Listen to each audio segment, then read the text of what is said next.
ہم اس وقت ملک میں دیکھ رہے ہیں معاشی صورتحال آپ کے سامنے، اور ایسے میں ہم دیکھتے ہیں کہ جو نئی حکومت آئی ہے اس کے جو سابقہ وزیر خارجہ ہیں وہ معاف کیجیے گا، جو سابقہ وزیر خزانہ ہے وہ نئے وزیر خزانہ کی غلطیاں نکال رہے ہیں۔ ابھی مفتاح اسماعیل صاحب کو آپ دیکھ لیں، وہ کہہ رہے ہیں کہ جی اس وقت ملک کے حالات آپ کے سامنے ہیں، ملک دیوالی کے قریب ہے، اگر درآمدات ایسے کم ہوتی چلی گئی، اور ساتھ میں انہوں نے ایک بات بھی کی کہ ترسیلات زر تو آ نہیں رہی، برآمدات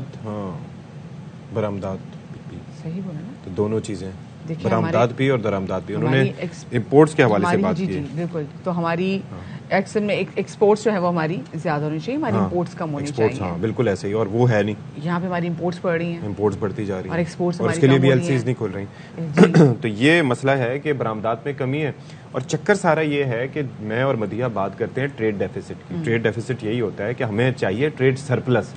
وہ سرپلس اس صورت میں ہو سکتا ہے کہ جب ہماری جو ہے ایکسپورٹس زیادہ ہوں، یعنی کہ جو چیزیں اپنے ملک سے ہم دوسرے ملکوں کو بھیجتے ہیں، ڈالر کو آپ کنٹرول میں کر سکتے ہیں، روپیہ مستحکم ہو سکتا ہے۔ اور پھر اب چکر یہ ہے، لیکن ایک چیز میں سمجھنے سے قاصر ہوں کہ یہ آپس میں بیٹھ کے یہی باتیں آپ کسی میٹنگ میں کہہ سکتے ہیں، not that I don't like it, یہ کسی بھی جماعت میں ہو، لیکن اس طرح سے ٹویٹر وارفیئر جو ہے وہ سمجھ نہیں آتا، لیکن اٹ سٹارٹڈ فرام مفتاح صاحب یا اسحاق ڈار صاحب نے شروعات کی۔ دیکھیں شروعات تو پچھلی حکومت سے ہوگی ہوئی تھی کہ آپ نے ایک تو غلط فیصلے لیے، آپ نے، کیونکہ آئی ایم ایف نے بھی کہا نا کہ جی ہم سے وعدے کچھ اور کیے گئے تھے، کیے وعدے خلافیاں کی گئیں۔ اس کے بعد جب یہ نئی حکومت آئی انہوں نے کہا جی ہم کیا کریں، ہم یہ سٹیپس لیں یا نہ لیں، تو وہ اتنا لیٹ وہ آئی ایم ایف کی طرف گئے۔ آپ کو آئی ایم ایف کی طرف جانے جانا تھا، پہلے چلے جاتے، کیوں نکالا گیا تھا جی پہلے جب وزیر خزانہ تھے اسد عمر صاحب، کیونکہ وہ تب کہہ رہے تھے کہ آئی ایم ایف کے پاس جانا پڑے گا، نہیں گئے، کتنا لیٹ ہو کے ہم آئی ایم ایف کے پاس گئے، اور ابھی بھی ایگزیکٹلی وہی تھا کہ ٹف ڈیسیجن نہیں لینے، 3 مہینے تو آپ نے ٹف ڈیسیجن لینے میں گزار دیے، وہ پہلے لے لیتے تو شاید اب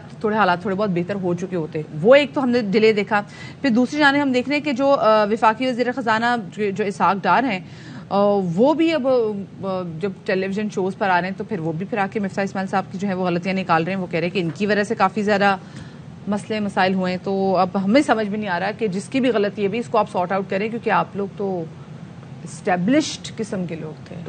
جی سن لیا آپ نے کہ پاؤں آپ نے زیادہ پھیلائے ہوئے ہیں، اور چادر آپ کی چھوٹی سی ہے، یہ چادر کیا، ہم تو لٹرلی رومال والی سچویشن میں ہم لوگ آ گئے، ہماری سچویشن سوچیں شدید سردی اور صرف ایک رومال کا ساتھ ہوتا، امیجن۔ خیر جی، ہم اس وقت ہمارے ساتھ موجود ہے معاشی تجزیہ کار خرم شہزاد، ان کو شامل گفتگو کریں گے۔ السلام علیکم Khurram, and a very warm welcome to Bakhabar Savera. خرم، یہ ہم دیکھ رہے ہیں کہ جو ہمارے وزیر خزانہ ہے، ایک تو سابقہ بھی اور جو کرنٹ بھی، وہ ایک دوسرے کی غلطیاں اس وقت نکال رہے ہیں، بجائے یہ کہ وہ کسی مربوط حکمت عملی ہمارے سامنے رکھیں، وہ غلطیاں نکال رہے ہیں۔ ویسے غلطی ہے کس کی جس کی وجہ سے آج ہم اس دہانے پہ کھڑے ہیں؟ جی السلام علیکم، thank you very much and good morning. دیکھیں بات یہ ہے، غلطی تو ابھی سے تھوڑی ہے، غلطی تو پچھلے 70 سال سے ہم کرتے آئے ہیں، اسپیشلی لاسٹ 40 ایئرس۔ وہ غلطی اس لیے کرتے آئے ہم کیونکہ ہم نے اپنے آپ کو ٹھیک نہیں کیا، اپنی گورننس ٹھیک نہیں کی، ہم نے صرف پولیٹیکل نیریٹو کریٹ کیے ہیں، شیلو گروتھ لے کر آئے ہم، اور نمبرز موٹے موٹے دکھا کے ہم ووٹ بینک کے لیے اپنا کام کرتے رہے۔ یہ ہے ریالٹی، اور کسی نے لانگ ٹرم ویژن پہ کام نہیں کیا، لانگ ٹرم پلاننگ پہ کام نہیں کیا، جس کا آج ہم یہ حال دیکھ رہے ہیں کہ ہماری اکانومی جو ہے وہ بہت بڑے چیلنجز کا سامنا کر رہی ہے۔ آپ یہ دیکھیں کہ 2015 میں ہمارا $65 بلین کا بیرونی قرضہ تھا، $65 بلین کا، جو کہ 24% بنتا ہے ہماری معیشت، ایک سال کی معیشت یعنی کہ جی ڈی پی کا۔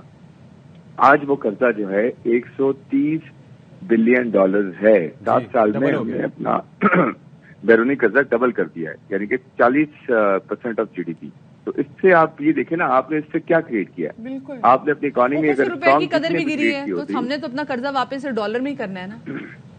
ایگزیکٹلی، دیکھیں اگر اکانومی کسی نے بھی اسٹرانگ کی ہوتی تو اتنا جلدی نہ یہ چیلنجز کا سامنا کرنا۔ خرم صاحب مجھے یہ بتائیں کہ دیکھیں جب کوئی چیز پازیٹیو ہوتی ہے تو وہ ظاہر ہے کہ نہ صرف ملک کے لیے اچھی ہوتی ہے، عوام کے لیے اچھی ہوتی ہے، عوام کی خوشحالی کا اس سے براہ راست تعلق بھی ہوتا ہے، اور دوسرا وہ جو جماعت یہ اقدامات کرتی ہے اس کے لیے بھی فائدہ مند ہوتا ہے ان دا لانگر رن، یعنی کہ لوگ سمجھتے ہیں کہ ہاں جی یہ ان کے پاس سولوشن تھا جو کسی اور کے پاس نہیں تھا۔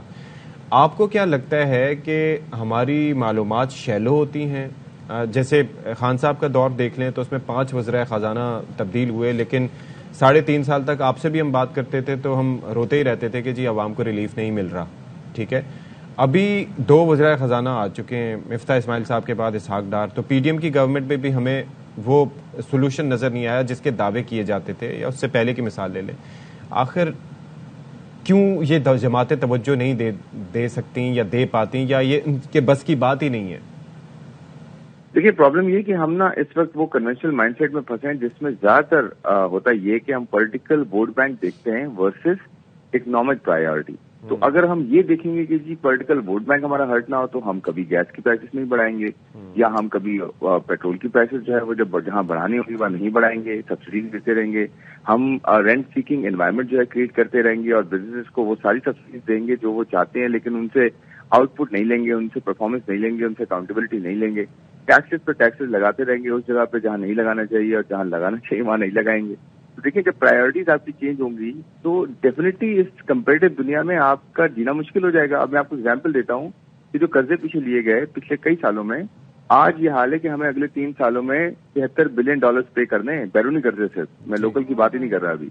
और आपके पास खजाने में तकरीबन कोई $7 बिलियन हार्डली जो पड़े हैं। इसी तरह ये कि आपके पास $100 पड़े हों अपने सेविंग अकाउंट में और आपने जो है $1000 पे करने हो अगले 3 सालों में, और $400 आपने अगले इसी साल पे करने हो, और आपके पास जो है वो महंगाई भी अपने फेस कर रहे हो आप, आपके घर पे जो है वो हेल्थ भी ठीक ना हो, एजुकेशन भी ठीक ना हो, सिक्योरिटी भी ठीक ना हो, फूड भी ठीक ना हो, और आपके कमाने के जरिए भी ज्यादा ना हो।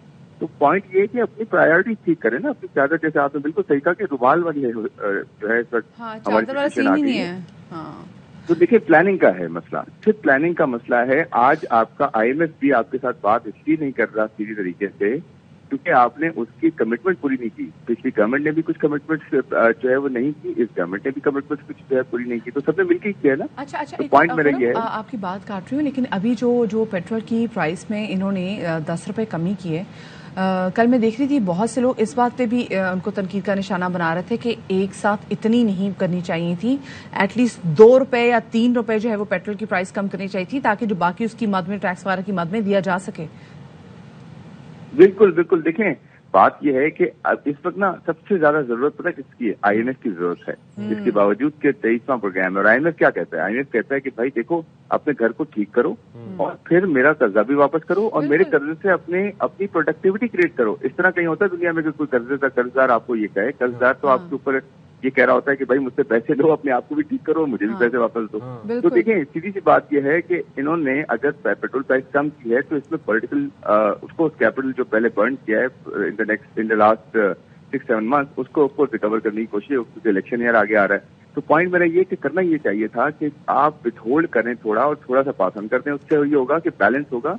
और इसके साथ साथ आप IMF को भी ये जवाब दे सकेंगे कि देखिए कि हम आपके टैक्स टारगेट पूरे करें, इसके बावजूद कि फ्लड आया हुआ है। इनफैक्ट IMF को भी ये अंडरस्टैंड करना चाहिए। लेकिन मैं आपको ये बताऊं कि हमें कर्जों की रीशेड्यूलिंग में जाना पड़ेगा, रीस्ट्रक्चरिंग में जाना पड़ेगा, और चाइना के साथ जाना पड़ेगा। $30 बिलियन का डेट है आउट ऑफ $100 बिलियन, सिर्फ चाइना का 30 बिलियन का 30%। तो हम डिफॉल्ट नहीं करने जा रहे, ये मैं क्लियर कर दूं, हम डिफॉल्ट नहीं करने जा रहे। हमारा प्रॉब्लम ये है कि इस वक्त हमारे पास डॉलर्स नहीं है, लिक्विडिटी का इशू है, इसलिए हम जो अपने कमिटमेंट को पूरा नहीं कर पा रहे। हमारी दोस्ती हिमालय से भी बुलंद है और समुद्रों से गहरी है, तो आप हमें रिलीफ दें इस मौके पे, ये कहा जा सकता है। अच्छा एक और चीज है खुर्रम साहब, ये जो रेकोर्डिक वाला मामला हुआ है, मुआहदा हो गया है अब तारीखी, इसके ऊपर व्हाट आर योर थॉट्स? क्योंकि काफी ये हाईलाइट भी हो रहा था और इसके ऊपर बलूचिस्तान के कुछ नुमाइंदों के रिजर्वेशन भी थे। आपको क्या लगता है कोई सही समय में कदम उठाए? देखिए मैं अपार्ट फ्रॉम प्रोविंशियल इशू और फेडरल इशू, इसको अगर एक तरफ करते हैं, ये मुल्क के लिए बहुत बड़ी चीज है।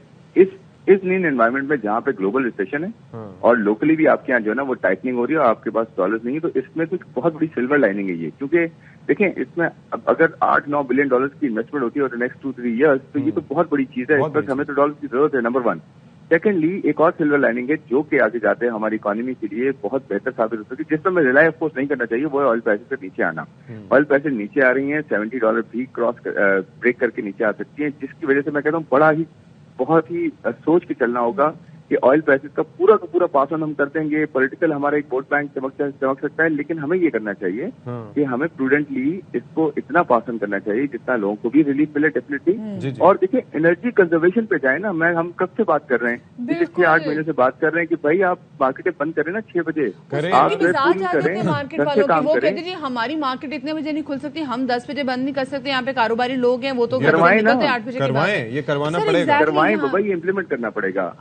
दूसरी बात है, मिफ्ता इस्माइल साहब ने जैसे कहा था कि जो अमीर लोग हैं उनसे ज्यादा टैक्स ले, क्योंकि वो कहीं ना कहीं उनको टैक्स में छूट मिल जाती है। ये हमने देखा है, जिनके ज्यादा कुछ पॉलिटिकल इन्फ्लुएंसेस होते हैं वो छूट ले लेते हैं। देखिए मैं तो ये कहूंगा, देखें आप टैक्स ना करें, टैक्स करके आप इकोनॉमी को बर्डन करते हैं। आप इंसेंटिव, जो गलत इंसेंटिव है ना, सब्सिडीज जो हैं, जिस पे आपको आउटपुट नहीं मिल रहा, जिस पे आपको परफॉर्मेंस नहीं मिल रही, उसको आप विड्रॉ कर लेना। आज अगर गैस की प्राइसेस बढ़ानी है तो बढ़ानी है, क्योंकि इंटरनेशनल मार्केट में गैस की प्राइसेस बढ़ रही है। इसकी वजह से आपका फिस्कल डेफिसिट, देखिए 3 बड़े मसले लास्ट में ये कहूंगा। एक आपका एनर्जी का इशू है, दूसरा आपका जो है ये डेट का प्रॉब्लम है। सबसे पहले डेट का प्रॉब्लम है, एनर्जी का इशू है, एनर्जी मैनेजमेंट एफिशिएंसी का। तीसरा फिस्कल डेफिसिट। अपने खर्चे कम करें भाई, अपने आप खर्चे कम करेंगे, आपको IMF कहेगा कि अपना घर ठीक करें तो हम भी आगे आएंगे, तो सब आपको देंगे पैसे आगे। ठीक है सर, बहुत शुक्रिया, बहुत शुक्रिया। अल्लाह ताला करे कि हमें पैसे उनसे लेने की जरूरत ना पड़े और हम सेल्फ रिलायंट हो जाएं अपने ऊपर। LCs हमारी बंद पड़ी है, अच्छा, फैक्ट्रीज हमारी यहाँ पे खुर्रम शहजाद साहब बहुत शुक्रिया।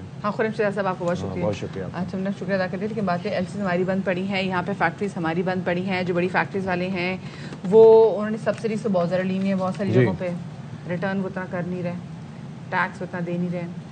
जो उम्रा है उनसे टैक्स निकलवाना बड़ा मुश्किल है, बहुत मुश्किल काम है। नौकरी पेशा हम तो ना नौकरी पेशा लोग टैक्स देते भी हैं, 10,000 रुपए ले लें तो हमसे बैंक, लेकिन अब इतना कभी कभी बर्दाश्त हो जाता है ना कि हम कहते हैं भाई इतने बड़े बड़े लोग टैक्स नहीं दे रहे और हमसे कम टैक्स दे रहे, तो हमारे तो कहते हैं ना घुटना गर्दन पे